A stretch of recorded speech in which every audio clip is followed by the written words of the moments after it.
ทุกคนมากินมะม่วงน้ำกันบ่อยากกินข้าวเนาะอยากกินแต่มะม่วง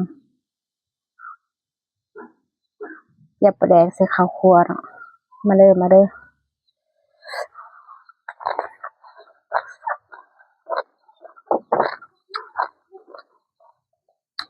มะม่วงจนนิยมหมดละ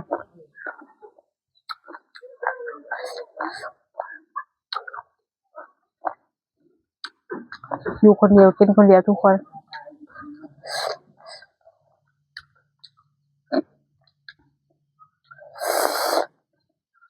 สมแห้ง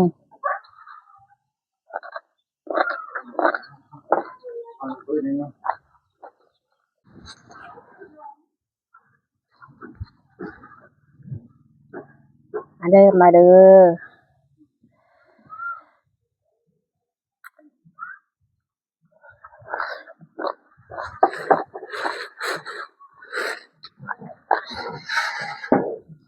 มะม่วงกระเหี่ยว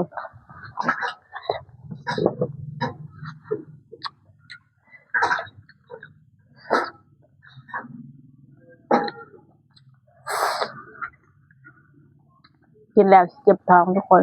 แต่ว่ามักกิน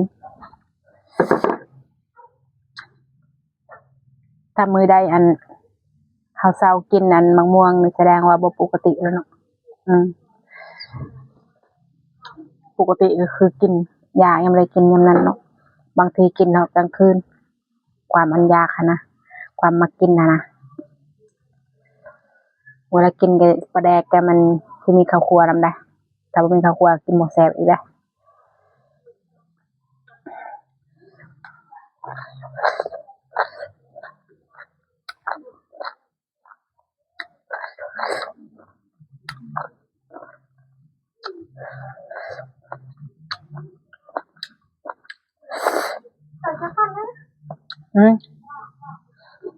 ยาดำมั้ง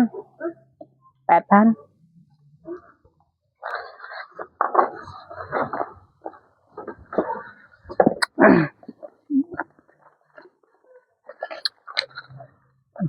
เอากระเล็มเลย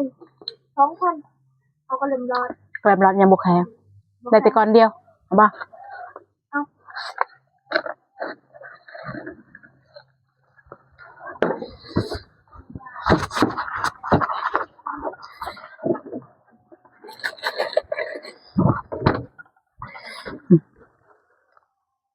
หม่ำ2เกาะเลยนะจ๊ะมันบ่แข็งนะบ่แข็งเอา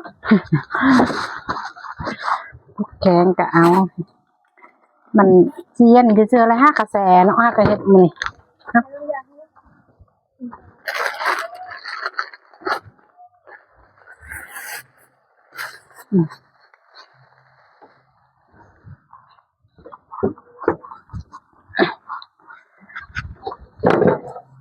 นี่เลยทุกคนกะแลมค่อยเนาะ